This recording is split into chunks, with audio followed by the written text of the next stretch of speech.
Hello my dear family members, welcome back to our channel Ratna Competitive Exams Library. This is Ratna. First పట్టిక మనం చూసుకుంటే చిహ్నం అండి. ఈ చిహ్నానికి చెరువు గుర్తుతో సూచిస్తాము. అలాగే ఇటువంటి చిహ్నం ఉంటే మట్టి రోడ్డుతో సూచిస్తాము. ఇటువంటి చిహ్నం ఉంటే తారు రోడ్డుని సూచిస్తాము. అలాగే మసీదుకి ఈ చిహ్నాన్ని వాడడం అయితే జరుగుతుంది. మీకు క్వశ్చన్స్ లో ఇటువంటివి కూడా అడుగుతున్నారు. అందుకు నేను మీకు ఈ విధంగా తయారు చేయడం అయితే జరిగింది. ఇది నేను బిట్స్ రూపంలో ప్రిపేర్ చేయాలి అంటే ఇంకా టైం ఎక్కువ పట్టిపోద్ది. బట్ మనకి ఇప్పుడు అంత టైం అయితే లేదు.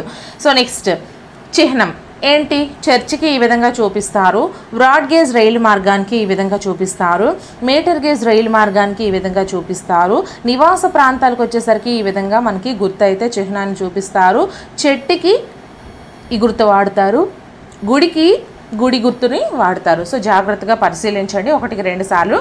సో మీరు ఎటువంటి క్వశ్చన్ ఇచ్చినా సరే మీరు ఆన్సర్ అనేది ఈజీగా చేసేయగలుగుతారు. సో నెక్స్ట్ మనం చూసుకుంటే రంగు అండి. అంటే ఫర్ ఎగ్జాంపుల్ ముదురు ఆకుపచ్చ అనేది దేనికి వినియోగిస్తాము అని క్వశ్చన్ అడిగారు అనుకోండి, అడవిని మనము ముదురు ఆకుపచ్చతో సూచిస్తాము అని చెప్పుకోవచ్చు. అలాగే లేత ఆకుపచ్చ గడ్డి భూములు, గోధుమ లేదా మట్టి రంగు వ్యవసాయానికి అనువైన భూములకి సూచిస్తారు, పసుపు పచ్చ రంగు పంటలు సాగుతున్న ప్రాంతానికి సూచిస్తారు, ముదురు ఓదా పర్వతాలకు సూచిస్తారు, లేత ఓదా గుట్టలకు సూచిస్తారు, పసుపు పచ్చ భూములు పీట భూమి చిత్తడి నేలకు చూపిస్తారు, లేత ఎరుపు రంగు బంజరు భూములకు సూచిస్తారు. ఫర్ ఎగ్జాంపుల్ ఇప్పుడు మనము ఒక పటం చూసామనుకోండి, ప్రపంచ పటం కానీ భారతదేశ పటం కానీ మన యొక్క రాష్ట్ర పటం కానీ, దాంట్లో మనకి కొన్ని గుర్తులతో సూచిస్తారు కదా, ఈ రంగుకి ఇది సూచిస్తున్నాము అని. ఈ విధంగా అయితే మీకు ఏ రంగుకి దేన్ని సూచిస్తారు అనేది ఈ పట్టిక ద్వారా మనము తెలుసుకోవచ్చు. నెక్స్ట్ ముదురు నీలం సముద్రాలు, తెలుపు ఖనిజాలు లభ్యమయ్యే ప్రదేశాలు, నలుపు సరిహద్దులు, లేత నీలము చెరువులు, నదులు, కాలువలు, బావులు వంటివి. అలాగే ఇదే విధంగా అన్ని క్లాసెస్ అన్ని సబ్జెక్ట్స్ కూడా కంప్లీట్ చేస్తానండి. ఆల్రెడీ సైకాలజీ కంప్లీట్ అయిపోయింది, సోషల్ కంప్లీట్ అయిపోయింది, మిగతా కూడా నేను త్వరలోనే చేసేస్తాను. అలాగే ఉపరితల ఛాయా చిత్రీకరణ అంటే ఏంటి? విమానాలు, హెలికాప్టర్లు వేడి గాలి బుడగలను ఉపయోగించి భూ ఉపరితలం నుంచి ఎత్తైన ప్రదేశాలకు వెళ్ళి భూమిని ఫోటోల రూపంలో చిత్రీకరించడం, దీన్ని మనము ఉపరితల ఛాయా చిత్రీకరణ అంటారు. కొంచెం గొంతు పాడైపోయింది. సో ఉపగ్రహ ఛాయాచిత్రాలు అంటే ఏంటి? అంతరిక్షంలోకి ప్రవేశపెట్టబడిన కృత్రిమ ఉపగ్రహాల ద్వారా తీయబడిన భూ ఉపరితల ఛాయాచిత్రాలు ఉపగ్రహ ఛాయాచిత్రాలు అవుతాయి. ఫర్ ఎగ్జాంపుల్ మనము ఒక విమానం ద్వారా కానీ హెలికాప్టర్ ద్వారా కానీ వేడి బుడగలను ఉపయోగించి భూ ఉపరితలం నుంచి వాటిని పైకి పంపించి, హెలికాప్టర్స్ విమానాలు ఇలాంటివి మాత్రమే, వాటి ద్వారా ఫోటోలను తీసారనుకోండి భూమిని, వాటిని ఉపరితల ఛాయా చిత్రీకరణ అంటారు. అంటే ఉపరితలం నుంచి కొంత ఎత్తుకు వెళ్ళి ఛాయాచిత్రాలు తీస్తున్నాయి. బట్ ఇక్కడ ఉపగ్రహ ఛాయాచిత్రాలు అంటే ఏంటి? అంతరిక్షంలోకి పూర్తిగా మార్స్లోకి ప్రవేశించేస్తారు కదా, మనకి అంతరిక్షంలోకి కృత్రిమ ఉపగ్రహాలను ప్రవేశపెడతారు, అవి కొన్ని రోజులు అక్కడే సంచరిస్తాయి కూడా. సో అటువంటి వాటి ద్వారా తీయబడిన ఫొటోస్ని మనము ఉపరితల ఛాయాచిత్రాలని ఉపగ్రహ ఛాయాచిత్రాలు అంటారు. సో ఈ రెండింటికి కూడా మీరు డిఫరెన్స్ అనేది చూసుకోండి. నెక్స్ట్ భారతదేశంలోని వివిధ రాష్ట్రాల జనసాంద్రత. సారీ ఫ్రెండ్స్, మిమ్మల్ని డిస్టర్బ్ చేయాలని నాకు లేదు, బట్ ఈ తిరగడం వల్ల బాగా హెవీగా తిరుగుతున్నాను, అంటే కొన్ని పనుల వల్ల. సో అందుకు కొంచెం గొంతు పాడైపోయింది. సో రాష్ట్రం మనం చూసుకుంటే ఆంధ్రప్రదేశ్కి 309 చదరపు కిలోమీటర్ల జనసాంద్రత అయితే ఉంటుంది. 1 చదరపు కిలోమీటర్కి ఎంత జనసాంద్రత ఉందనేది ఇక్కడ మనకి సూచిస్తుందండి. అలాగే మహారాష్ట్రకి 365 చదరపు కిలోమీటర్లు, అరుణాచల్ ప్రదేశ్కి 17, మణిపూర్కి 122. ఓకేనా? ఆంధ్రప్రదేశ్కి 1 చదరపు కిలోమీటర్లకి 309 జనసాంద్రత అయితే సూచిస్తుంది. ఈ విధంగా అయితే మనకి సూచిస్తున్నాయి. సో జాగ్రత్తగా గుర్తుపెట్టుకోండి. నెక్స్ట్ అస్సాంకి 397, మేఘాలయ 132, బీహార్ 1102, మిజోరాం 52, ఛత్తీస్గఢ్ 189, నాగాలాండ్ 119, గోవా 394, ఒడిశా 269, గుజరాత్ 308, పంజాబ్ 550, హర్యానా 573, రాజస్థాన్ 201, హిమాచల్ ప్రదేశ్ 123, సిక్కిం 86, జమ్మూ అండ్ కాశ్మీర్ 56, తమిళనాడు 555, జార్ఖండ్ 414. ఓకేనా? నెక్స్ట్ తెలంగాణ 307, కర్ణాటక 319, త్రిపుర 350, కేరళ 859, ఉత్తరాఖండ్ 189, మధ్యప్రదేశ్ 236, ఉత్తరప్రదేశ్ 828, పశ్చిమ బెంగాల్ 1030. సో మనం ఇక్కడ ఈ పట్టికలో మనం ఏం తెలుసుకుంటామంటే ఒక జిల్లా, అదే ప్రాంతము, అక్కడ లభించినటువంటి పురాతన వస్తువులు ఏమేమి లభించాయి అనేది తెలుసుకుందాము. సో మనకి ఇది తెలంగాణకు సంబంధించిందండి. నాగర్ కర్నూలు జిల్లా అమరాబాద్ ప్రాంతంలో పురాతన పనిముట్లు అయితే మనకి లభించాయి. నాగర్ కర్నూలు జిల్లా అమరాబాద్ చేసిన పనిముట్లు పలకల నుంచి తయారు చేసిన పనిముట్లు అయితే అమరాబాద్లో కనిపించాయి. అలాగే నల్గొండ ఏలేశ్వరం దగ్గర రాతి నుంచి చెక్కిన బ్లేడ్లు అయితే కనిపించాయి. ఆదిలాబాద్ చూసుకుంటే ఆదిలాబాద్ ఘన్పూర్ సూక్ష్మరాతి పరికరాలు అయితే లభించాయండి. సో నెక్స్ట్ రాతి పనిముట్లు దొరికిన స్థావరాలండి. జయశంకర్ జిల్లాలో ఎక్కడ అనే స్థావరంలో రాతి పనిముట్లు దొరకడం జరిగింది. అలాగే నల్గొండలో ఏలేశ్వరం దగ్గర, పెద్దపల్లి రామగుండం దగ్గర, ఆదిలాబాద్ ఉట్నూరు దగ్గర, నిజామాబాద్ ఆర్మూర్ దగ్గర, సంగారెడ్డి మంజీరలోయలో, భద్రాద్రి చెర్లలో, నాగర్ కర్నూల్ అమరాబాద్లో రాతి పనిముట్లు అయితే ఈ ప్రాంతాల్లో దొరికాయి. సో నెక్స్ట్ చిత్రకళా స్థావరం. సో ఏ జిల్లాలో చిత్రకళా స్థావరాలు ఎక్కడెక్కడ ఉన్నాయో ఒకసారి మనం చూసుకుందాము. కుమరం భీం జిల్లాలో ఆసిఫాబాద్ అండి, కామారెడ్డిలో రేకొండ, పెద్దపల్లిలో రామగుండం, కరీంనగర్లో బోడిగపల్లి, రాజన్న సిరిసిల్లలో రేగొండ, మెదక్లో ఎర్తనూర్, సిద్దిపేట వర్గల్, వరంగల్ రూరల్ పాండవులగుట్ట, భద్రాద్రి కొత్తగూడెం రామచంద్రాపురం, సంగారెడ్డి కోకాపేట్. నెక్స్ట్ మనం చూసుకుంటే రంగారెడ్డిలో దొంగలగట్టు, మహబూబ్ నగర్లో దోపడగట్టు, నాగర్ కర్నూల్లో దుర్గం, నల్గొండలో జూపల్లి. ఓకేనా. సో నెక్స్ట్ మనం చూసుకుంటే వెల్లన్ వాగై అని బ్రాహ్మణేతర రైతులకు చెందిన భూమిని అంటారు. సో మనకి క్వశ్చన్ ఏ విధంగా రావచ్చు, బ్రాహ్మణేతరుల రైతులకు చెందిన భూమిని ఏమంటారు? వెల్లన్ వాగై, బ్రహ్మదేవ, శాలభోగ, దేవదాస, ఈ క్రింది వాటిలో ఏదో ఒకటి సూచించండి అని ఇస్తాడు. సో ఆ విధంగా కూడా మనకి క్వశ్చన్స్ అడిగే ఛాన్సెస్ అయితే ఉన్నాయి. సో వెల్లన్ వాగై అంటే బ్రాహ్మణేతర రైతులకు చెందిన భూమిని వెల్లన్ వాగై అంటారు. తర్వాత బ్రహ్మదేయ అంటే బ్రాహ్మణులకు బహూకరించిన భూమిని బ్రహ్మదేయ అంటారు. నెక్స్ట్ శాలభోగ అంటే పాఠశాల నిర్వహణకు ఉపయోగించే భూమిని శాలభోగ అంటారు. నెక్స్ట్ దేవదాస తిరునామత్తుకని అంటే దేవాలయాలకు బహూకరించిన భూమిని దేవదాస తిరునామత్తుకని అని అంటారు. నెక్స్ట్ పల్లి చందం అంటే జైన సంస్థలకు విరాళం ఇచ్చిన భూమి. నెక్స్ట్ గ్రంథం పేరు, ఆ గ్రంథాన్ని రచించిన రచయిత గురించి ఒకసారి చూసుకుందాము. ఫస్ట్ వన్ శ్రీమదాంధ్ర మహాభారతము మొదటి తెలుగు పద్య కావ్యము. ఓకేనా.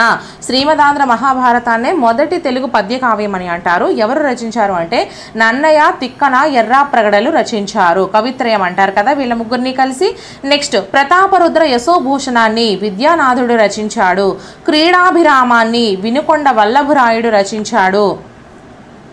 ప్రతాపరుద్ర చరిత్రని ఏకామ్రనాథుడు రచించాడు. సో నెక్స్ట్ మనం చూసుకుంటే అల్లసాని పెద్దన మను చరిత్రను రచించాడు.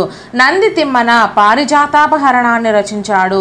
ధూర్జటి శ్రీ కాళహస్తీశ్వర మహాత్మ్యాన్ని రచించాడు. తెనాలి రామకృష్ణుడు పాండురంగ మహాత్మ్యము, ఘటికాచల మహాత్మ్యాన్ని రచించాడు. అయ్యలరాజు రామభద్రుడు రామాభ్యుదయాన్ని రచించాడు. పింగళి సోరణ కళాపూర్ణోదయాన్ని రచించాడు. రామరాజు భూషణుడు వసుచరిత్రను రచించాడు. మాదయ్య గారి మల్లన రాజశేఖర చరిత్రను రచించాడు. నెక్స్ట్ సప్త సముద్రాలు ఏంటేంటి? శంకర సముద్రం, కానాయపల్లి, రంగసముద్రం, శ్రీరంగపురం, వీరసముద్రం, తాటిపాముల, మహబూపాల్ సముద్రం, పెబ్బేరు, కృష్ణా సముద్రం, సంకిరెడ్డిపల్లి, గోపాల సముద్రం, వెల్టూరు, రామసముద్రం, రాయిన్పేట. ఈ విధంగా అయితే మనకి సప్త సముద్రాలు ఉన్నాయండి. సో నెక్స్ట్ మనం చూసుకుంటే కట్టడము ఎవరు కట్టించారు, ఏ జిల్లాలో కట్టించారు? ఓరుగల్లు కట్టడాన్ని వరంగల్లో కాకతీయులు నిర్మించారు. గద్వాల్ని జోగులాంబలో సోమనాద్రి నిర్మించారు. గోల్కొండని హైదరాబాద్లో కులీ కుతుబ్ షా నిర్మించారు. రాచకొండ నల్గొండలో రేచర్ల సింగమనాయకుడు నిర్మించాడు. దోమకొండ కామారెడ్డిలో కామినేని వంశస్థులు నిర్మించారు. భువనగిరి యాదాద్రి జిల్లా త్రిభువన్ మొల్ల విక్రమాదిత్యుడు నిర్మించారు. దేవరకొండ నల్గొండలో రేచర్ల పద్మనాయకుడు నిర్మించాడు. ఖమ్మం జిల్లా ఖమ్మంలో కాకతీయ రాజులు నిర్మించారు. మెదక్ కోట మెదక్లో ప్రతాపరుద్రుడు నిర్మించాడు. ఫలక్నామా హైదరాబాద్లో సర్వికార్ ఉల్ ఉమ్రా నిర్మించడం అయితే జరిగింది. సో నెక్స్ట్ మనం చూసుకుంటే జిక్ర్ అంటే ఏంటి అంటే ఒక నామాన్ని కానీ సూత్రాన్ని కానీ జపించడాన్ని జిక్ర్ అంటారు. సామా అంటే ఏంటి పాడడాన్ని సామా అంటారు. రక్స్ అంటే ఏంటి నృత్యం చేయడాన్ని రక్స్ అంటారు. ఓకేనా. నెక్స్ట్ సంస్థ ఏర్పాటు చేసిన వారు ప్రదేశము సంవత్సరం గురించి చూసుకుందాము. ఈస్ట్ ఇండియా అసోసియేషన్ సంస్థను దాదాబాయి నౌరోజీ ఏర్పాటు చేశారు. లండన్లో ఏర్పాటు చేశారు. 1866లో ఏర్పాటు చేశారు. ఇండియన్ అసోసియేషన్ని సురేంద్రనాథ్ బెనర్జీ గారు ఏర్పాటు చేశారు. కలకత్తాలో ఏర్పాటు చేశారు. 1876లో ఏర్పాటు చేశారు. పూనా సార్వజనిక సభను ఎంజి రనడే గారు పూనాలో 1870లో ఏర్పాటు చేయడం జరిగింది. సో నెక్స్ట్ 1952, 62 ఎన్నికల్లో వివిధ రాజకీయ పార్టీలు ఎన్నెన్ని స్థానాలను గెలుచుకున్నాయో ఒకసారి చూసుకుందాము. భారత జాతీయ కాంగ్రెస్ వచ్చేసరికి 364 1952లో, 1962లో 361 స్థానాలు. స్వతంత్రులు 37 స్థానాలను 1952లో గెలుచుకున్నారు. అలాగే భారత కమ్యూనిస్టు పార్టీ 1952లో 16 మంది, సోషలిస్ట్ పార్టీ 1952లో 12 మంది, కిసాన్ మజ్దూర్ ప్రజా పార్టీ 9 మంది, పీపుల్స్ డెమోక్రటిక్ ఫ్రంట్ 7 మంది, గణతంత్ర పరిషత్ 6 మంది, ఇతరులు మొత్తం 38 మంది. అలాగే రాజకీయ పార్టీలు ఇక్కడ భారత జాతీయ కాంగ్రెస్ 1962లో 301, భారత కమ్యూనిస్ట్ పార్టీ 29, స్వతంత్రులు 20, స్వతంత్ర పార్టీ 18, జనసంఘ్ 14, ప్రజా సోషలిస్ట్ పార్టీ 12, ద్రవిడ మున్నేట్ర కజగం 7, సోషలిస్ట్ పార్టీ 6, ఇతరులు 27. ఈ విధంగా అయితే 1952, 1962లో ఎన్నికల్లో వివిధ పార్టీలు గెలుచుకున్నటువంటి స్థానాలు ఉన్నాయండి. సో నెక్స్ట్ మనం చూసుకుంటే ఇక్కడ సంవత్సరాలు ఆ సంవత్సరంలో జరిగిన సంఘటనలను చూసుకుందాము. 1950 జనవరి 26 రాజ్యాంగం అమలు జరిగింది. 1971 స్విట్జర్లాండ్లో మహిళలకు ఓటు హక్కు. 1952, 57, 62లో 1వ, 2వ, 3వ సార్వత్రిక ఎన్నికలు జరిగాయి. 1952లో 1వ, 1957లో 2వ, 1962లో 3వ సార్వత్రిక ఎన్నికలు అయితే జరగడం జరిగింది. 1952 డిసెంబర్లో పొట్టి శ్రీరాములు గారి మరణం జరిగింది. ఓకేనా. సో నెక్స్ట్ 1953 ఆగస్టులో రాష్ట్రాల పునఃవ్యవస్థీకరణ సంఘం ఎస్ఆర్సీ ఏర్పాటైతే జరిగింది. 1956లో పార్లమెంట్ రాష్ట్రాల పునఃవ్యవస్థీకరణ చట్టం ఆమోదం జరిగింది. 1960లో భాక్రా ఆనకట్ట నిర్మాణం జరిగింది. 1948, 1965లో కాశ్మీర్ వివాదంపై భారత పాకిస్తాన్ యుద్ధం జరిగింది. 1962లో ఇండో చైనా యుద్ధం జరిగింది. 1964లో నెహ్రూ మరణం జరిగింది. 1965లో పాకిస్తాన్తో యుద్ధం జరిగింది. 1966లో లాల్ బహదూర్ శాస్త్రి గారి మరణం జరిగింది. 1963లో అధికార భాషా చట్టం ఆమోదం. 1964, 67లో ఆహార ఉత్పత్తి పెరుగుదలకు భిన్నమైన వ్యూహం అంటే హరిత విప్లవం. 1967లో ఈ సంవత్సరంలో జరిగిన ఎన్నికల్లో లోక్సభ కాంగ్రెస్కి తక్కువ మెజారిటీ, అనేక రాష్ట్రాల ప్రాంతీయ పార్టీలు అధికారాన్ని హస్తగతం చేసుకున్నాయండి. లోక్సభలో కాంగ్రెస్కి తక్కువ మెజారిటీ వచ్చింది, మిగతావన్నీ కూడా ఎక్కువగా చేసుకున్నాయి. నెక్స్ట్ 1969 డిసెంబర్లో మేఘాలయ ఏర్పాటు. అస్సాంలోని ఖాసీ, జైంతియా, గారో గిరిజన ప్రాంతాలతో కలిపి మేఘాలయ ఏర్పాటు చేయడం జరిగింది. 1966లో పంజాబ్ ఏర్పాటు జరిగిందండి. 1968, 69లో చండీగఢ్ని తమకు రాజధానిగా చేయాలని పంజాబ్ ప్రజల ఉద్యమం జరిగింది. 1950, 1990లో జమ్మూ కాశ్మీర్కు స్వయం ప్రతిపత్తి తగ్గించి మిగిలిన రాష్ట్రాల్లో సమానంగా చేయడానికి కేంద్ర ప్రభుత్వం ప్రయత్నం చేసింది. 1970లో ఈ దశాబ్దం ప్రథమాంకంలో తూర్పు పాకిస్తాన్లో ఆందోళనలు జరిగాయి, అంటే బంగ్లాదేశ్లో ఆందోళనలు జరిగాయి. 1971లో భారత్ పాక్ యుద్ధము, బంగ్లాదేశ్ ఏర్పాటు, కాంగ్రెస్ ఘన విజయము, గరీబ్ హఠావో నినాదము జరిగింది. 1973లో అరబీ ఇజ్రాయెల్ యుద్ధం జరిగింది. నెక్స్ట్ ప్రస్తుతం మన భారతదేశంలో రాష్ట్రాల సంఖ్య ఎంత? మొత్తం 28. జమ్మూ కాశ్మీర్ రాష్ట్రాన్ని 2 కేంద్ర పాలిత ప్రాంతాలుగా విభజించారు. First one Jammu Kashmir, second one Ladakh. ఓకేనా. సో నెక్స్ట్ భారతదేశం యొక్క సరిహద్దులు. భారతదేశం 7 ఇతర దేశాలతో సరిహద్దులను కలిగి ఉంది. అవి ఏంటేంటి? Pakistan, Afghanistan, China, Bhutan, Nepal, Myanmar, Bangladesh. ఓకేనా?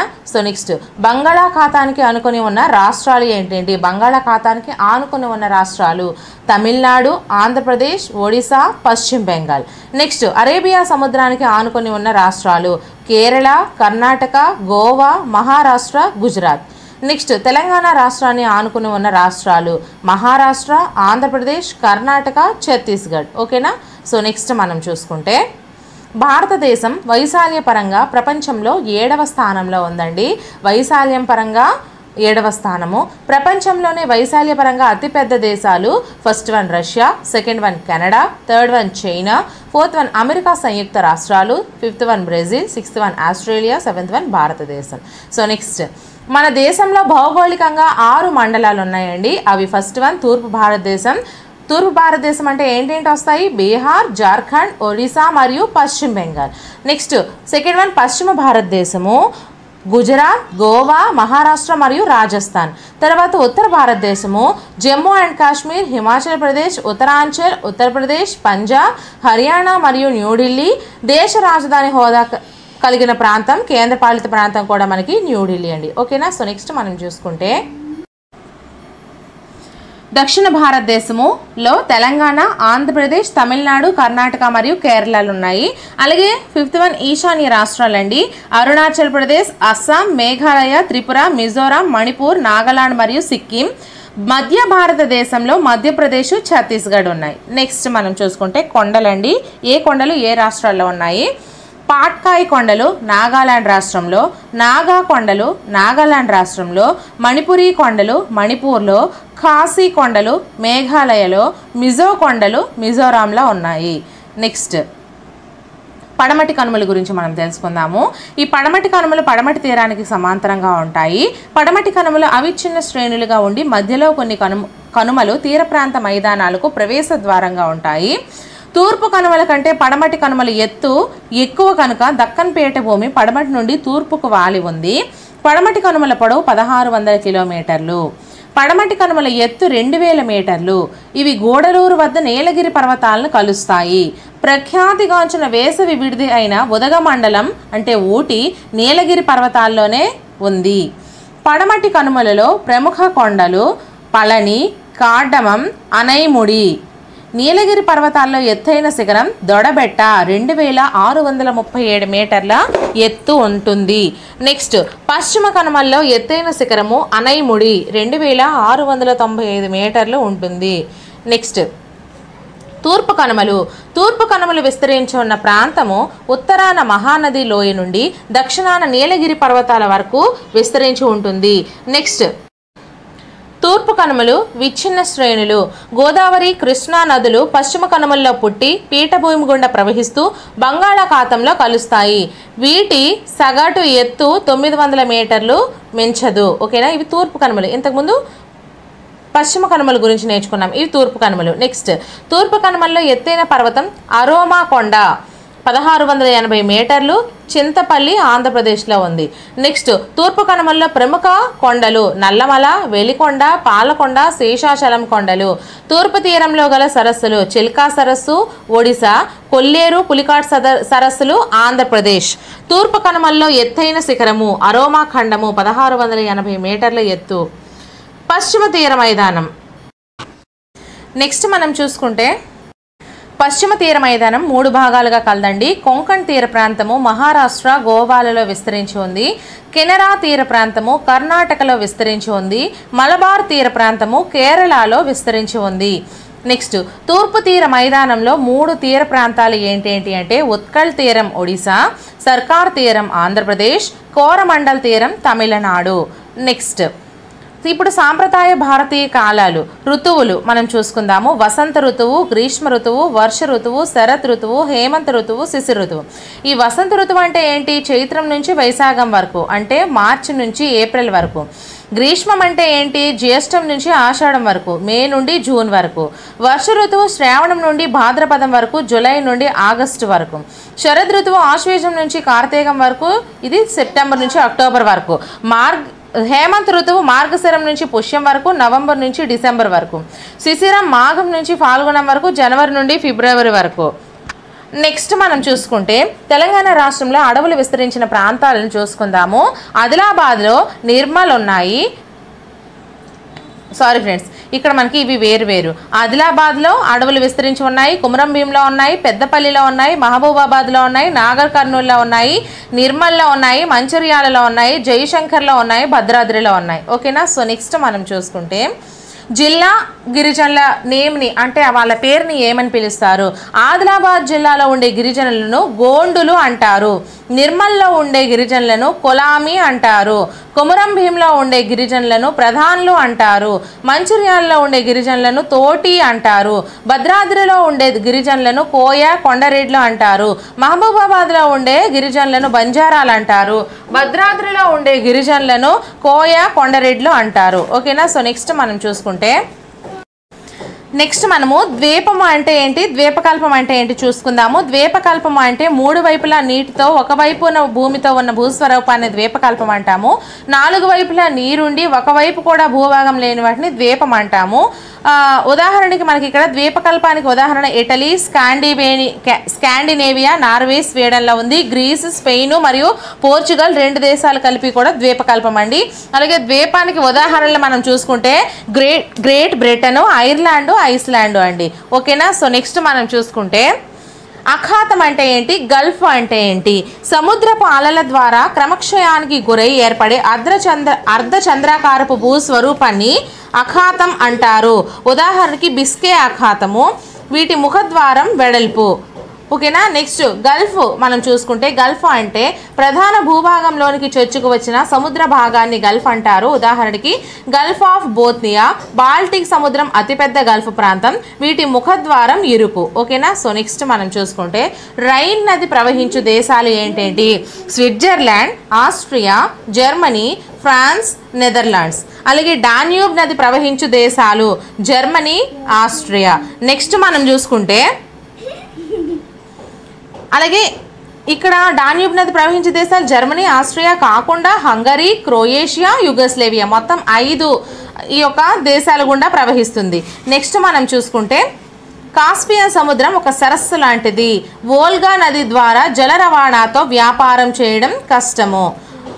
భూమధ్య రేఖ, కర్కట రేఖ, మకర రేఖ ఎక్కడెక్కడ వెళ్తున్నాయో ఒకసారి చూసుకుందాము. భూమధ్య రేఖ గాబన్, కాంగో, డెమోక్రటిస్ అంటే జైరీ, రిపబ్లిక్ ఆఫ్ కాంగో అంటారు.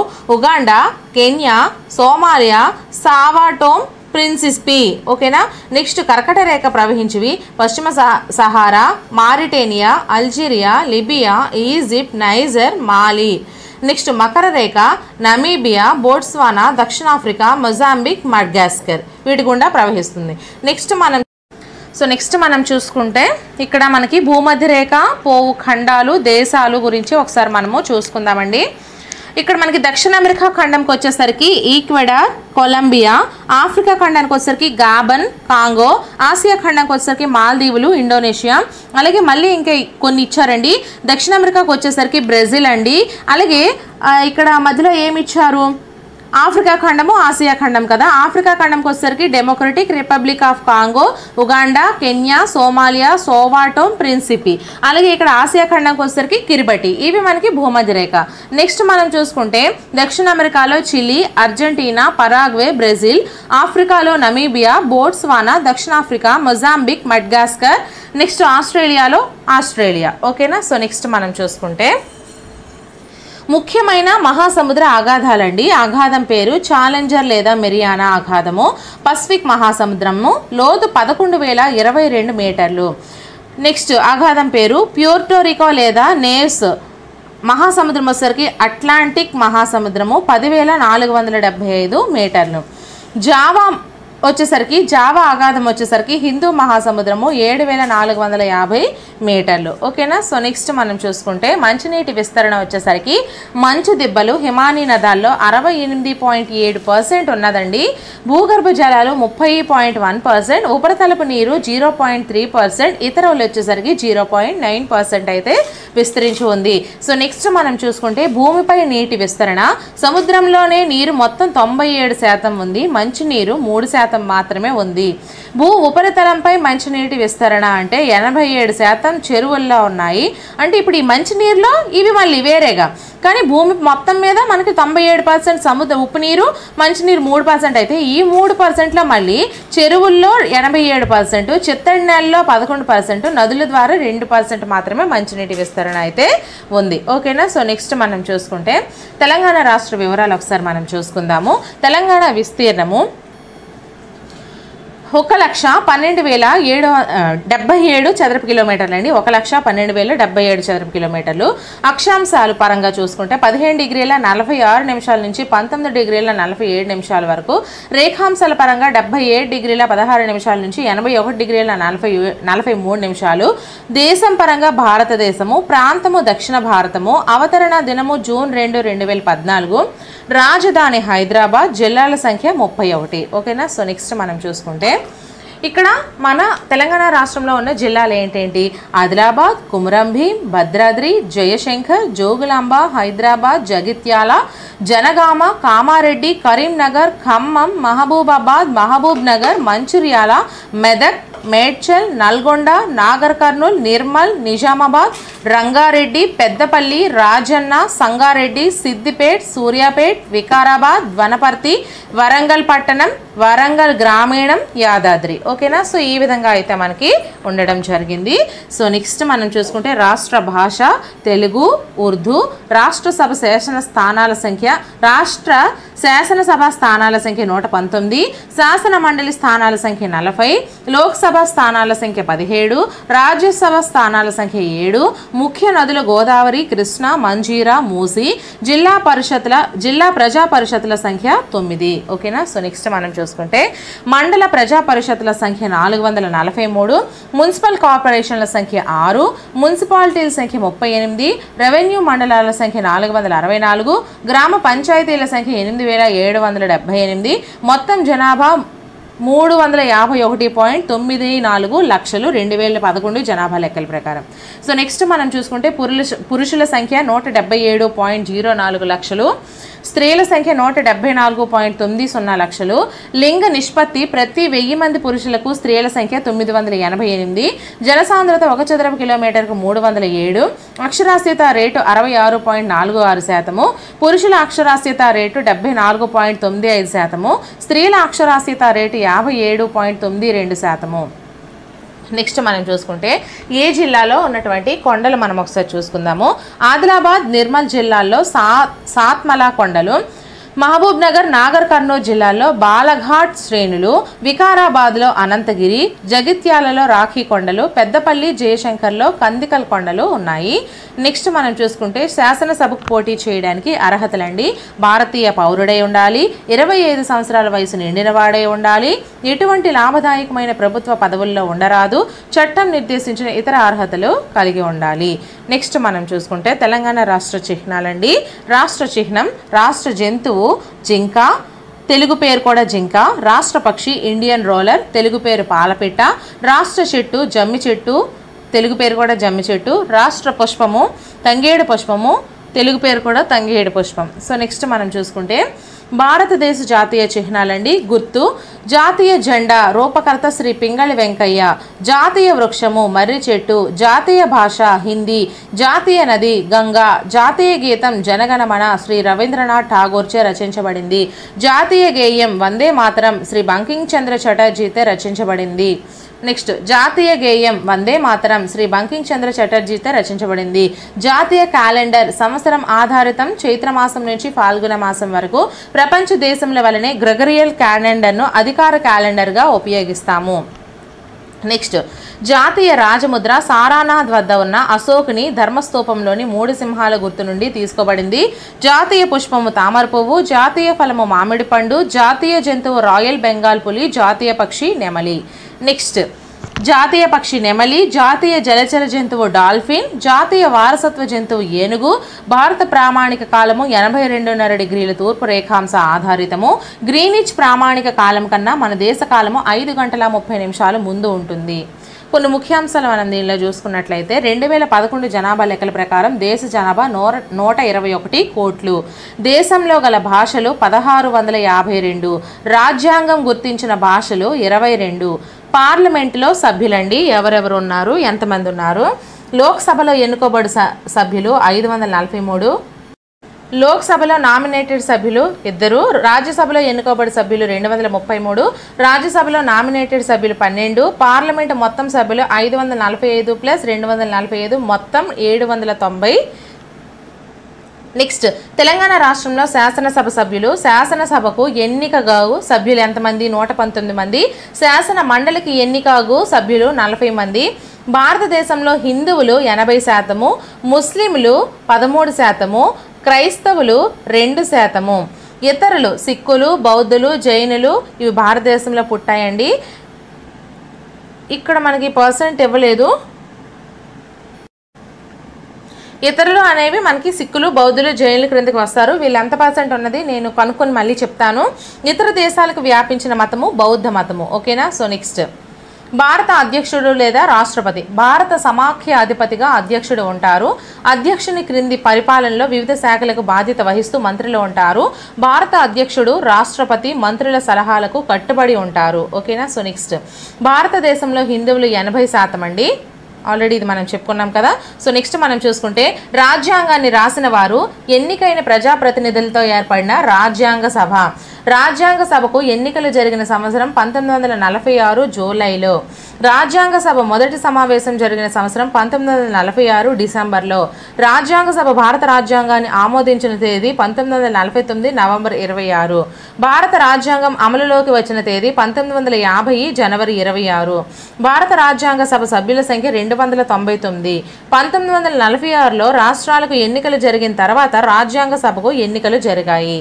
సో నెక్స్ట్ మనం చూసుకుంటే 3 అంచెల పాలనా వ్యవస్థ అండి. మన దేశంలో ప్రజాస్వామ్యం 3 అంచెల్లో ఉంది.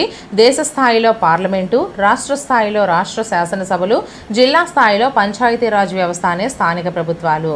సో నెక్స్ట్, భారతదేశ మొట్టమొదటి ఆహార వ్యవసాయ మంత్రి జైరామ్ దాస్ దౌలత్ రామ్. భారతదేశ మొట్టమొదటి ఆరోగ్య మంత్రి రాజ్కుమారి అమృత్ కౌర్. భారతదేశ మొట్టమొదటి ఆర్థిక మంత్రి జాన్ మథాయ్. భారతదేశ మొట్టమొదటి ఉప ప్రధానమంత్రి సర్దార్ వల్లభాయ్ పటేల్. భారతదేశ మొట్టమొదటి కార్మిక శాఖ మంత్రి Babu Jagjivan Ram. So next, first of all మనము ఈ ఫస్ట్ పట్టిక చూసుకుందామండి. మన గ్రామాల్లో వివిధ వృత్తుల వారు చేసే పనులను గురించి అయితే మనం చూసుకుందాము. సో ఫస్ట్ వృత్తి మనకి రైతులు లేదా హాలికులు అనేది వ్యవసాయం చేస్తారు. అలాగే మేదరి వాళ్ళు బుట్టలు అల్లుతారు. చర్మకారులు చెప్పులు కుట్టడం చేస్తారు. మంగళి వాళ్ళు క్షౌరం చేస్తారు. వడ్రంగి పని వాళ్ళు కొయ్య పని లేదా చెక్క పని చేస్తారు. కమ్మరి లోహపు పని చేస్తారు. కుమ్మరి కుండలు చేస్తారు. కంసాలి బంగారం పని చేస్తారు. సాలి లేదా మగ్గరి నేత పని చేస్తారు. సో దీని నుంచి ఒక బిట్ అయితే మనకి కంపల్సరీ వచ్చే అవకాశాలు అయితే ఉన్నాయి. సో నెక్స్ట్ పట్టిక మనం చూసుకుంటే మనకి ఇప్పుడు ఉన్నటువంటి ఎవరైతే స్టార్స్ ఉన్నారో ఆటలో రాణించిన వాళ్ళు ఏ ఆటలో రాణించారనే పట్టిక గురించి అయితే మనము చూసుకుందాము. So first one Saina Nehwal badminton అండి. Mithali Raj cricket. Mary Kom boxing. Koneru Humpy chess లేదా చదరం. Karanam Malleswari weight lifting. Sania Mirza tennis. P V Sindhu badminton. Gagan Narang shooting. Viswanath Anandan చదరంగం లేదా chess. Vijender Singh boxing. So ఈ విధంగా అయితే ఆటలు వాళ్ళు ఆడినటువంటి వాళ్ళ పేర్లు కూడా మనము ఇక్కడ తెలుసుకున్నాము. సో నెక్స్ట్ పట్టిక మనం చూసుకుంటే మన దేశం తరపున ఒలింపిక్ క్రీడల్లో పాల్గొని పతకాలు సాధించిన వారు ఎవరెవరంటే ఫస్ట్ వన్ సైనా నెహ్వాల్ని గెలుచుకున్నారు.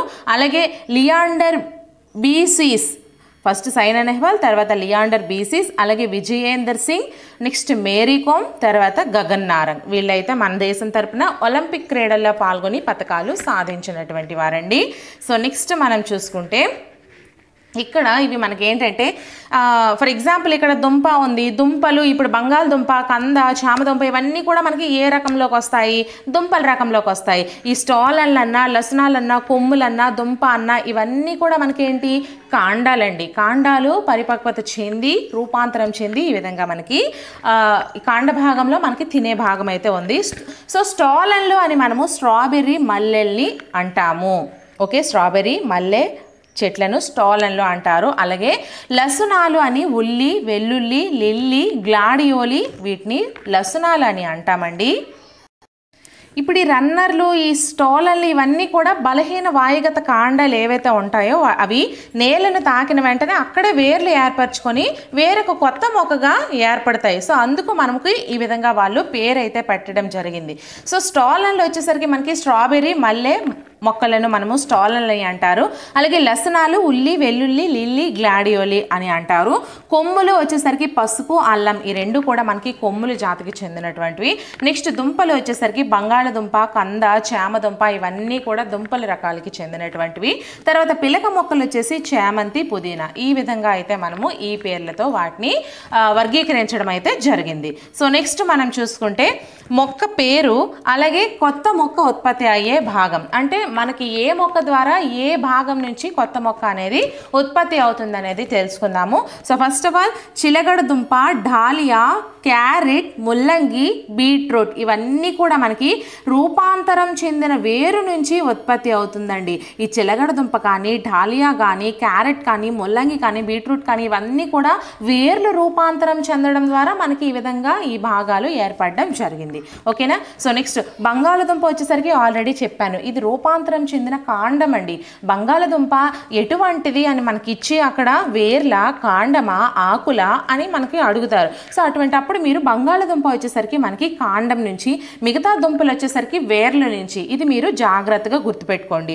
సో నెక్స్ట్ ఉల్లి, వెల్లుల్లి, లిల్లీ, గ్లాడియోలి ఇవన్నీ కూడా లసునాల నుండి దుంపల నుంచి మనకైతే రావడం జరిగిందండి.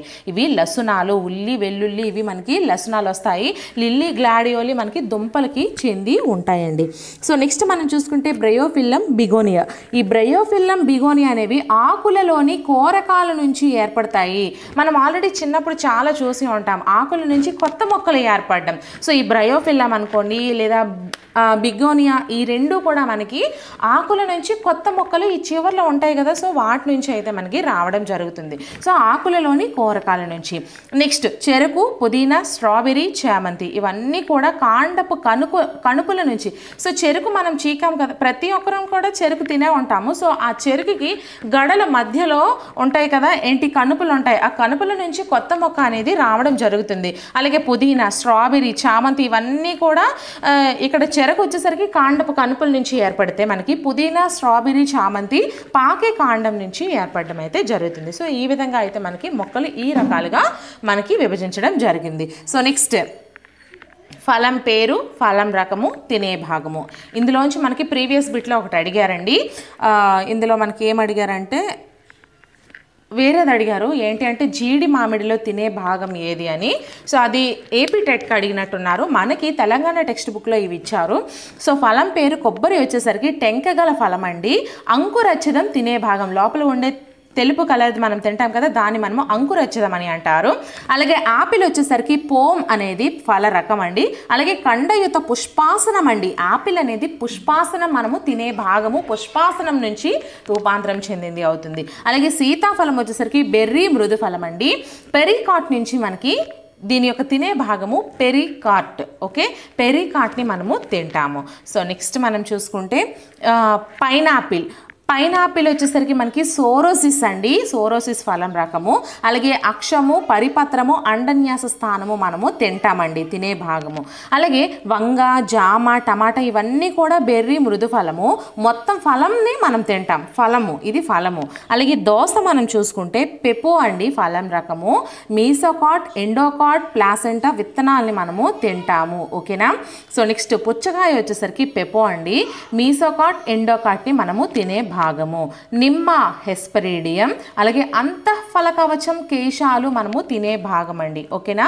మామిడి వచ్చేసరికి టెంక గల ఫలము, మధ్య ఫల కవచాన్ని మనము తింటాము.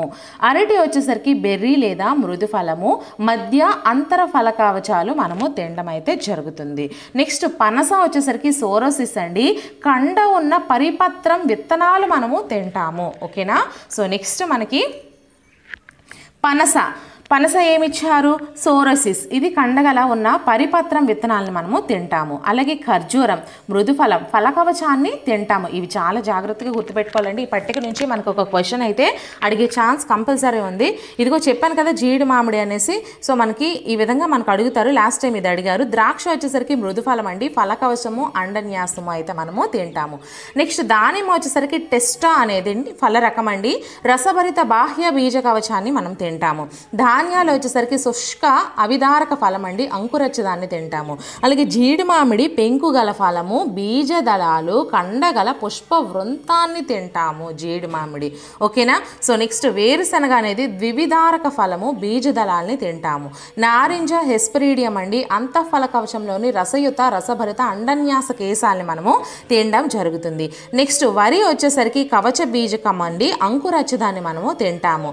బఠానీ వచ్చేసరికి ద్వివిధారక ఫలం అండి, బీజదళాలని మనము తినడం అయితే జరుగుతుంది. సో ఈ విధంగా అయితే మనము ఫలము, వాటి యొక్క రకము, వాటిలో తినే భాగాల్ని, ఏ భాగాల్ని మనం తింటామనేది మనము ఈ పట్టికలో నేర్చుకున్నాము. సో నెక్స్ట్ మనం చూసుకుంటే జీవులు, గూడు నిర్మాణంలో వాడే వస్తువులు. కొంచెం గొంతు ఇంతకంటే ఈరోజు హైయెస్ట్గా పెంచలేకపోతున్నాను, సో అడ్జస్ట్ అవ్వండి. సో ఫస్ట్ వన్ మనం చూసుకుంటే గిజిగాడ్ అండి. గూడు నిర్మాణంలో వాడే వస్తువులు వచ్చేసరికి గడ్డిపోచలు, ఈత ఆకులు, పీచు ఉపయోగిస్తారు. సో గిజిగాడు వచ్చేసరికి గూడు నిర్మాణంలో గడ్డిపోచల్ని, ఈత ఆకుల్ని, పీచుని ఉపయోగిస్తుందండి. నెక్స్ట్ కాకి వచ్చేసరికి పొల్లలు, గుడ్డ ముక్కల్ని ఉపయోగించి గూడు అయితే కట్టుకుంటుంది. తర్వాత దర్జీపీట వచ్చేసరికి దారాలు, ఆకుల్ని ఉపయోగించి గూడుని కట్టుకుంటుంది. చీమలు వచ్చేసరికి మట్టిని ఉపయోగించి గూడు నిర్మాణం చేసుకుంటాయి. తేనెటీగలు వచ్చేసరికి నోటిలోని స్రావాన్ని ఉపయోగించి అవి గూడుని నిర్మించుకోవడం అయితే జరుగుతుంది. ఓకేనా. సో నెక్స్ట్ మనం చూసుకుందాము జంతువులు, వాటి యొక్క నివాస స్థలం అండి.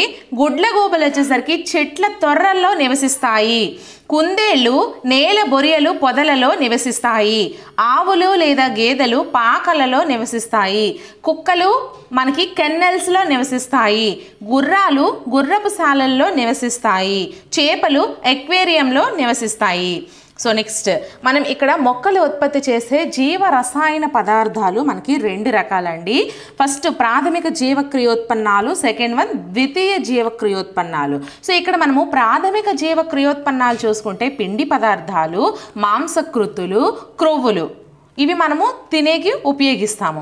ఇక్కడ మనకి ద్వితీయ జీవ క్రియోత్పన్నాలు వచ్చేసరికి ఇవి రసాయన పదార్థాల టైప్లో అయితే మనకి ఉంటాయండి. ఫస్ట్ వన్ జిగురులు. ఈ జిగురులు ఉత్పత్తి చేసేవి ఏంటంటే వేప, తుమ్మ చెట్లు మనకి జిగురులని అత్యధికంగా ఉత్పత్తి చేస్తాయి. అలాగే టానిన్లు వచ్చేసరికి తుమ్మ, తంగేడు చెట్లు మనకి టానిన్లను విడుదల చేస్తాయి.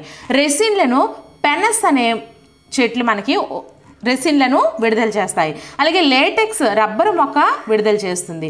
ఆల్కలాయిడ్స్ వచ్చేసరికి ఆ ఉదాహరణకి ఆల్కలాయిడ్స్ అంటే quinine, caffeine, nicotine, nimbin, morphine, cocaine, reserpine, scopolamine, ఇవన్నీ కూడా మనకి ఆల్కలాయిడ్స్కి సంబంధించినవండి. ఇవన్నీ కూడా మనకి వివిధ రకాల మొక్కలు అనేవి ఉత్పత్తి చేయడం అయితే జరుగుతుంది.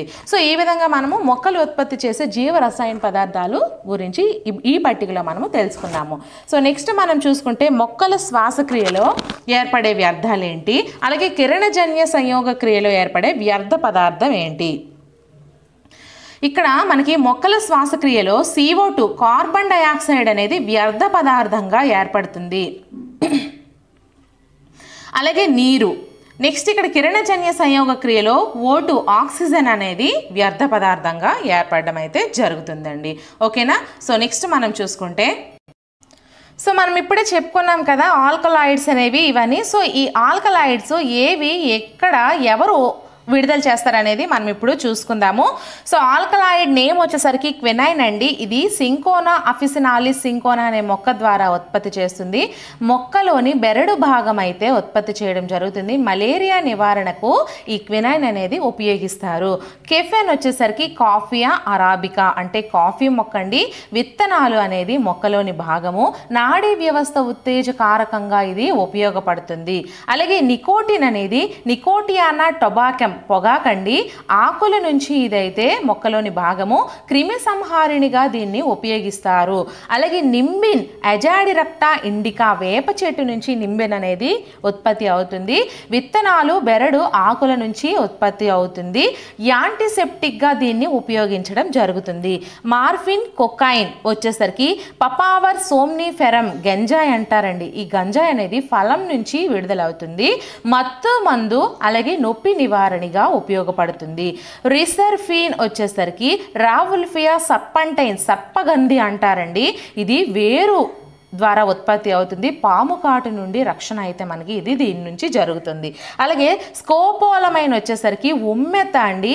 పండు అలాగే పువ్వు మొక్కలోని భాగం అయితే మత్తు మందుగా దీన్ని ఉపయోగించడం జరుగుతుంది.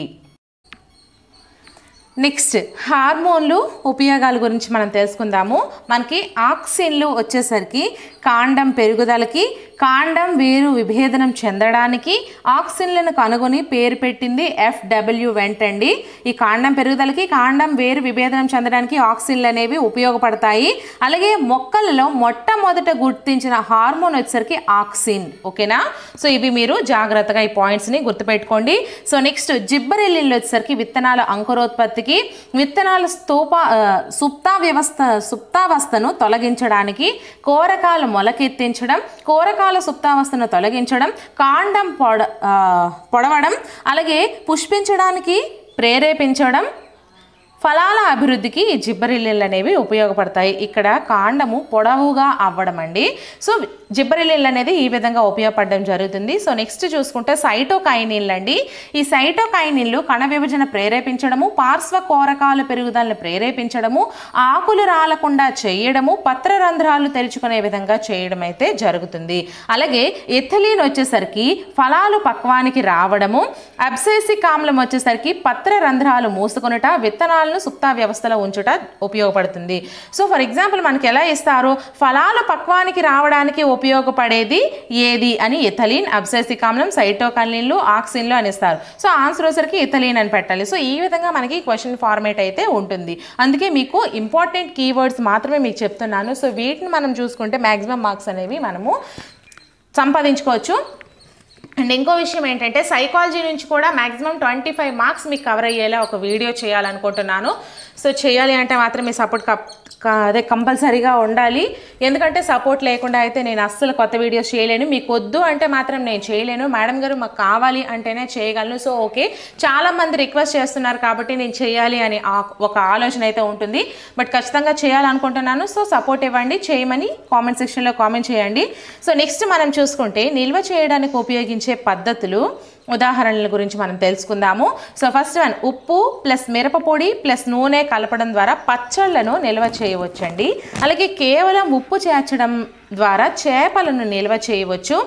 ఎండబెట్టడం ద్వారా మిరపకాయలు, వరుగులు, ధాన్యాలు, పప్పు ధాన్యాలు, డ్రై ఫ్రూట్స్ను మనము నిల్వ చేయవచ్చు. అలాగే చక్కెర పాకం కలపడం ద్వారా జాములు, జ్యూస్లను నిల్వ చేయవచ్చు అండి. సో నెక్స్ట్ మనం చూసుకుంటే విటమిన్స్ గురించి అండి. ఇది చాలా ఇంపార్టెంట్, మీరు జాగ్రత్తగా చూసుకోండి. థయామిన్ విటమిన్ B1 అంటారు. లభించే పదార్థాలు తృణధాన్యాలు, నూనె గింజలు, కూరగాయలు, పాలు, మాంసము, చేపలు, గుడ్లు అండి. అలాగే దీని లోపం వల్ల బెరీ అనే వ్యాధి అయితే వస్తుంది. వ్యాధి లక్షణాలు వచ్చేసరికి వాంతులు, మూర్ఛ, ఆకలి లేకపోవడము, శ్వాసలో ఇబ్బందులు, పక్షవాతం కూడా రావచ్చు. వీలైతే వీటిని ఒక నోట్స్గా ప్రిపేర్ చేసుకోండి ఫ్రెండ్స్, ఎందుకంటే మీకు ఎప్పుడైనా సరే ఇవి మీకు చాలా యూజ్ఫుల్ అవుతాయి. నెక్స్ట్ రైబోఫ్లావిన్ వచ్చేసరికి పాలు, గుడ్లు, కాలేయము, మూత్రపిండాలు, ఆకుకూరల ద్వారా లభిస్తుంది. ఇది లోపంగా వస్తే గ్లాసైటిస్ అనే వ్యాధి కూడా వస్తుంది. వీటి యొక్క వ్యాధి లక్షణాలు మనం చూసుకుంటే నోటి పూత, పెదవులు మూలలు పగులుట, నాలుకపై పుండ్లు, వెలుతురు చూడలేకపోవడము, పొడి బారిన చర్మము మనకి రావడం జరుగుతుంది. ఆ తర్వాత నియాసిన్ B3 మనకి లభించే పదార్థాలు మూత్రపిండాలు, కాలేయము, మాంసము, గుడ్లు, చేపలు. మూత్రపిండాలు అంటే మనవి కాదండి, మనం తింటాం కదా, ఐ మీన్ చేపలు, నెక్స్ట్ చికెను, మటను, వీటి ద్వారా వచ్చే మూత్రపిండాలు, కాలేయం నుంచి మనకి ఇవైతే అత్యధికంగా లభిస్తాయి. కలిగే వ్యాధి పెల్లాగ్ర. దీని లోపం వల్ల నియాసిన్ B3 లోపం వల్ల కలిగే వ్యాధి పెల్లాగ్ర అండి. చర్మ వ్యాధులు, నీళ్ళ విరేచనాలు, జ్ఞాపక శక్తి తగ్గిపోవట, చర్మం పొలుసులు బారిపోవడం అనేది వ్యాధి యొక్క లక్షణాలు. నెక్స్ట్ మనం చూసుకుంటే పైరిడాక్షన్ అండి. B6 ఇది లభించేవి నూనె గింజలు, తృణధాన్యాలు, కాయగూరలు, పాలు, మాంసము, చేపలు, గుడ్లు, కాలేయం నుంచి లభిస్తుంది. మనకి దీని లోపం వల్ల అనీమియా అంటే రక్తహీనత అనే వ్యాధి వస్తుంది. వాంతులు, మూర్ఛ అనేవి వ్యాధి యొక్క లక్షణాలు. సో నెక్స్ట్ మనం చూసుకుంటే సయనోకోబాలమిన్ B12 అండి. జీర్ణ వ్యవస్థలో ఉండే బ్యాక్టీరియా దీన్ని సంశ్లేషిస్తుంది. అలాగే దీని లోపం వల్ల పెరినియాస్ అనీమియా అనే వ్యాధి కూడా వస్తుంది. నిస్సత్తువ, ఆకలి మందగించడం అనేవి ఈ వ్యాధి యొక్క లక్షణాలు.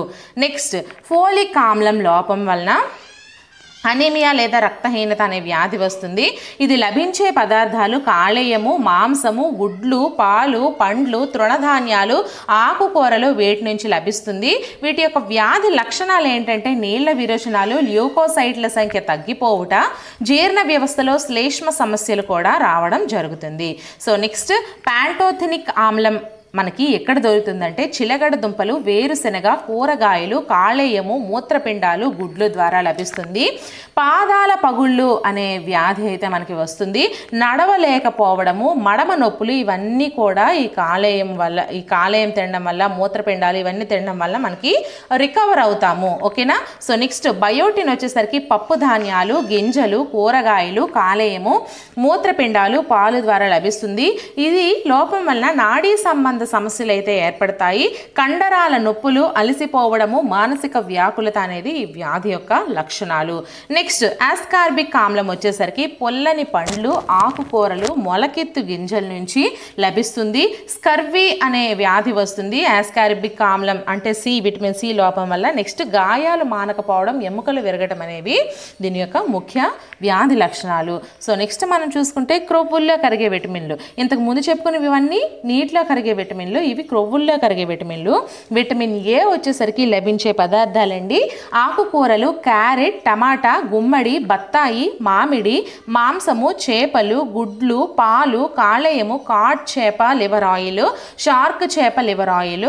అలాగే వచ్చే వ్యాధి వచ్చేసరికి కంటి వ్యాధులు, చర్మ వ్యాధులు. వ్యాధి లక్షణాలు మనం చూసుకుంటే రేచీకటి, చత్వారము, కంటి నుండి నీరు కారడము, చర్మం పొలుసు బారడము, నేత్ర పటల యొక్క సమస్యలు కూడా మనకి రావడం జరుగుతుంది. నెక్స్ట్ మనం చూసుకుంటే కొంచెం పిల్లల సౌండ్స్ మీకు బ్యాక్గ్రౌండ్లో వినిపిస్తాయండి. యాక్చువల్లీ అందుకే నేను వాళ్ళు పడుకున్నాక నైట్ టైం చేసేదాన్ని, బట్ నాకు అస్సలు ఏం బాగాలేదు, సో అందుకే చేయలేదు. మార్నింగ్ చేస్తే కొంచెం డిస్టర్బెన్స్ ఉంటుంది, సో అడ్జస్ట్ అవ్వండి. So next vitamin D calciferol మనకి ఎక్కడ దొరుకుతుంది అంటే కాలేయము, గుడ్లు, కాడ్ చేప లివర్ ఆయిల్, షార్క్ చేప లివర్ ఆయిల్, సూర్యరశ్మి ఉత్పత్తి ద్వారా మనకి లభిస్తుంది. అలాగే దీని లోపం వల్ల రిటెక్స్ అనే వ్యాధి కూడా వస్తుంది, రికెట్స్. ఓకే. సో నెక్స్ట్ దీని లక్షణాలు వచ్చేసరికి ఎముకలు సరిగ్గా పెరగకపోవడం, పెలుసు బారడం, దొడ్డి కాళ్ళు, ముంజేతి వాపు, దంత సమస్యలు ఇవన్నీ కూడా వస్తాయండి.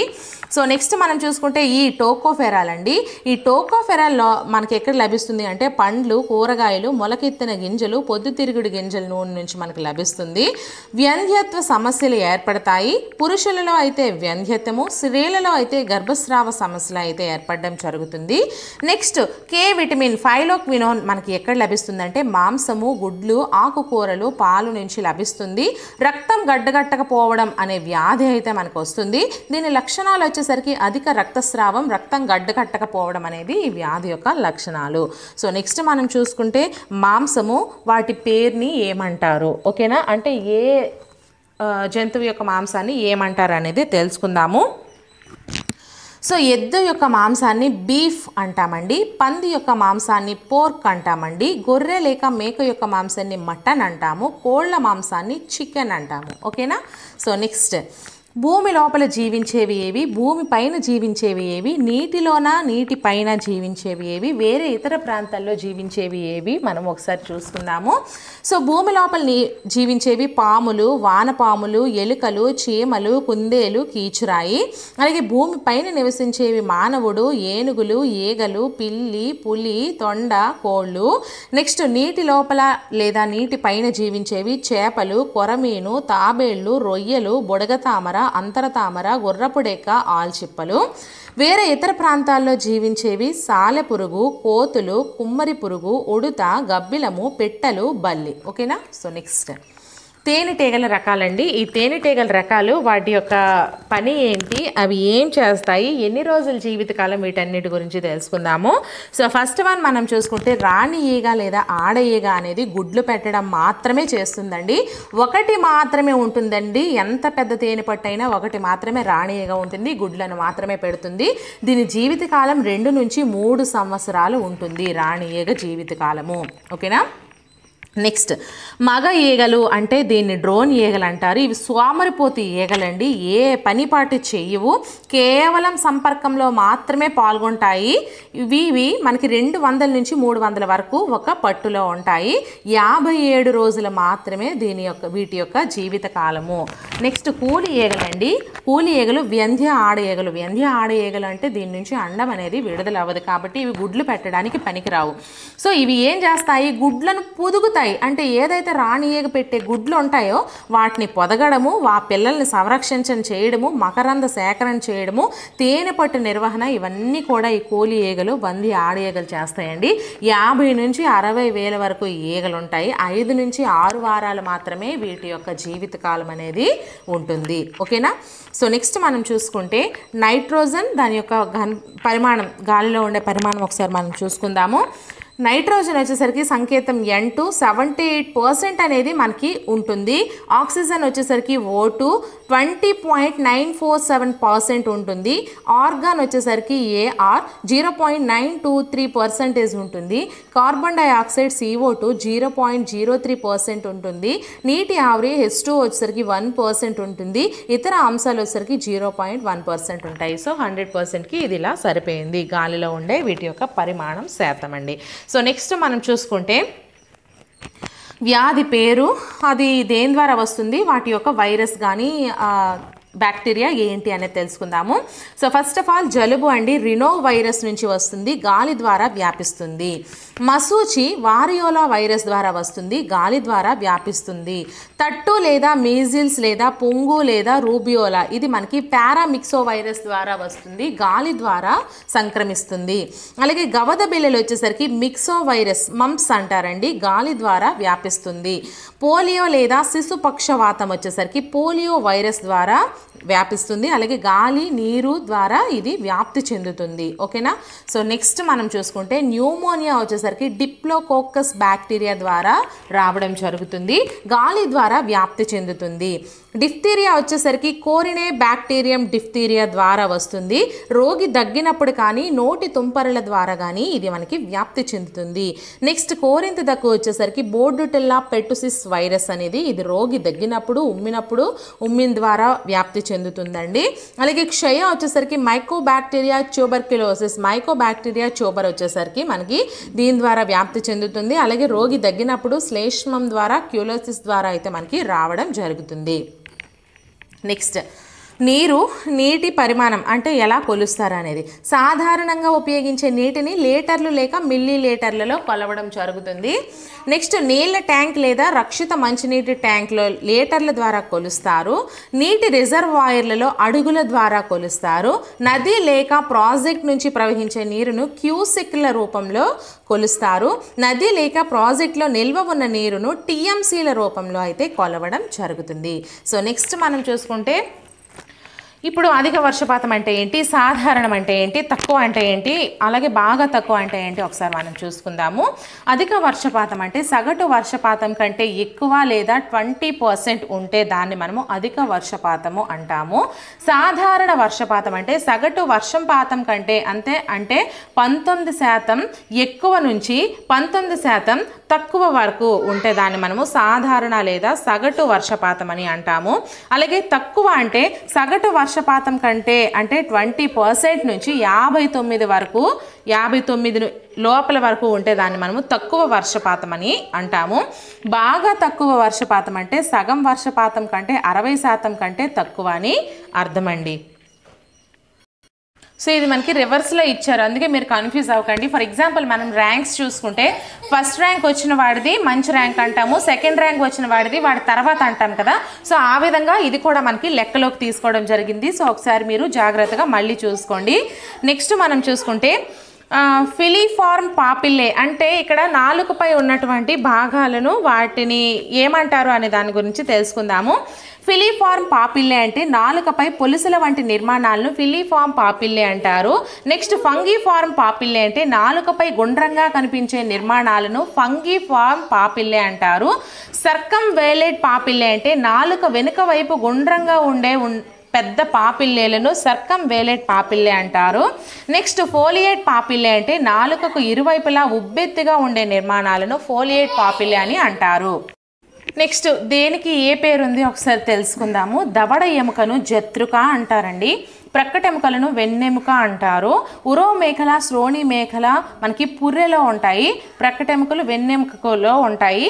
మృదులాస్థి ఎముకలు కాళ్ళు చేతుల ఎముకలు అండి. మృదులాస్థి ఎముకలు అంటే కాళ్ళు చేతుల ఎముకలను మృదులాస్థి ఎముకలు అంటారు. అలాగే టెండాన్స్ అంటే సాయి బంధనము, ఈ రకపు సంయోజక కణము కండరాలను ఎముకలను కలుపుతుంది. టెండాన్స్ అనేవి ఏం చేస్తాయి అంటే సంయోజక కణము కండరాలను ఎముకలను కలుపుతాయి అని గుర్తుపెట్టుకోండి. సో నెక్స్ట్ మనం చూసుకుంటే కుంతకాలు రథనికలు ఒకసారి చూసుకుందాము. అలాగే అగ్రచర్వణకాలు చర్వణకాలు గురించి కూడా మనము నేర్చుకుందాము. ఇక్కడ కుంతకాలని కొరకు దంతాలని అంటారు. ఇవి ఆహారాన్ని కొరకడానికి ఉపయోగపడతాయి. ఏనుగులలో పై దవడలోని 2 కుంతకాలు గజదంతాలుగా రూపాంతరం చెంది ఉంటాయి. కుంతకాల సంఖ్య 8. రథనికలు వచ్చేసరికి కోరదంతాలు అంటారండి. ఇవి చీల్చడానికి ఉపయోగపడతాయి. ఇవి వాడిగా కోనుగా ఉంటాయి. శాకాహార క్షీరదాల్లో ఇవి ఉంటాయి. రథనికలు లేని ఖాళీ స్థానాన్ని డయాస్టీమా అంటారు. పాములోని కోరలు రథనికల రూపాంతరాలే. రథనికల సంఖ్య 4. ఈ పాయింట్స్ అనేవి మీకు చాలా ఇంపార్టెంట్ అండి. ఒక్కొక్క పాయింట్ ఒక్కొక్క క్వశ్చన్గా కూడా అడిగే అవకాశం ఉంది. ఫర్ ఎగ్జాంపుల్ ఇక్కడ మనకి డయాస్టీమా అంటే ఏంటి అనేది లాస్ట్ టైం ఒకసారి ఇచ్చారు టెట్లో కానీ డిఎస్సిలో కానీ, అందుకే ఇటువంటి పాయింట్స్ని మీరు జాగ్రత్తగా గుర్తుపెట్టుకోండి. సో నెక్స్ట్ మనము అగ్రచర్వణకాలు చర్వణకాలు గురించి మనం చూసుకుంటే అగ్రచర్వణకాలు అనేసరికి నమిలే దంతాలండి. ఇవి నమలడానికి ఉపయోగపడతాయి. అగ్రచర్వణకాలను చర్వణకాలను కలిపి విసురు దంతాలు అంటారు. అగ్రచర్వణకాల సంఖ్య 8. ఓకేనా. సో నెక్స్ట్ ఇక్కడ చర్వణకాలు చూసుకుంటే వీటిని విసరే దంతాలు అంటారు. ఇవి కూడా నమలడానికి ఉపయోగపడి ఆహారాన్ని విసరడానికి తోడ్పడతాయి. మానవుడిలో చివరి జత చర్వణకాలను జ్ఞానదంతాలు అంటారండి. ఇక్కడ చర్వణకాల సంఖ్య 12. ఓకేనా. సో నెక్స్ట్ మనం చూసుకుంటే ఇది దంత ఫార్ములా అండి. దవడల్లో దంతాల అమరికను దంత ఫార్ములా అంటారు. సో శాశ్వత దంతాల ఫార్ములా వచ్చేసరికి ఇదండి. అంటే 2/2, 1/1, 2/2, 3/2, 2/1, 2/3, 2/1, 2/3. ఓకే. 2/1, 2/3 2/1, 2/3 ఇది గుర్తుపెట్టుకోండి. 2 అంటే కుంతకాలు, రథనికలు, అగ్రచర్వణకాలు, చర్వణకాలు. ఇక్కడ ఈ విధంగా మీరు ఈ పట్టిక ఒకసారి చూసుకుంటే మీకు అర్థమవుతుంది. నెక్స్ట్ మానవులో శాశ్వత దంతాల సంఖ్య 32, 2/1, 2/3 2/1, 2/3. అలాగే మానవునిలో పాలదంతాల సంఖ్య 2102/21, 20 ఉంటాయి. పాలదంతాలు పుట్టుకతోనే వస్తాయి. 6 నుంచి 7 నెలల్లో రావడం జరుగుతుంది. ఓకేనా. సో ఇక్కడ మనకి 2/2 అంటే 4/4, 2/2, 4/4, 6/6 అంటే ఇక్కడ ఇవి కలపండి. 4 + 2 6, 6 + 4 10, 10 + 6 16, 16/16 అంతే కదా. 32 మీకు టోటల్గా సరిపోయి. సో ఈ విధంగా అయితే మనకి దంత ఫార్ములా ఉంటుంది. సో నెక్స్ట్ మనం చూసుకుంటే జీర్ణం కావడానికి పట్టే సమయాన్ని చూసుకుందాము. ఆహార పదార్థం అనేది ఇక్కడ మనకి మరిగించిన పాలు కడుపులో 2 గంటల 15 నిమిషాలు జీర్ణం పట్టడానికి అయితే జీర్ణ రసాలు ఉండే గ్లాసులో 4 గంటల 15 నిమిషాలు పడుతుందండి. అంటే బయటికి మనకి కడుపులోకి ఎంత తేడా ఉందో ఒకసారి చూసుకోండి. మరిగించిన పాలు 2 గంటలు పడితే బయట గ్లాసులో జీర్ణరసాలు ఉండే గ్లాసులో 4 గంటల 15 నిమిషాలు పడుతుంది. అలాగే పూర్తిగా ఉడికించిన గుడ్లు కడుపులో 3 గంటల 30 నిమిషాలు పడితే అరగడానికి జీర్ణం కావడానికి. ఈ గ్లాసులో 8 గంటలు పడుతుంది. సగం ఉడికించిన గుడ్డు 3 గంటలు పడితే ఇక్కడ 76 గంటల 30 నిమిషాలు పడుతుందట అండి. చూసారా ఎంత లేట్. అలాగే చిలకబడ్డ గుడ్డు 2 గంటలు పడితే ఇక్కడ 4 గంటల 15 నిమిషాలు పడుతుంది. పచ్చిగుడ్డు 1 గంట 30 నిమిషాలు మన కడుపులో పడితే ఇక్కడ గ్లాసులో వచ్చేసరికి 4 గంటలు పడుతుందండి. సో మీరు ఇక్కడ జాగ్రత్తగా గమనించుకోండి.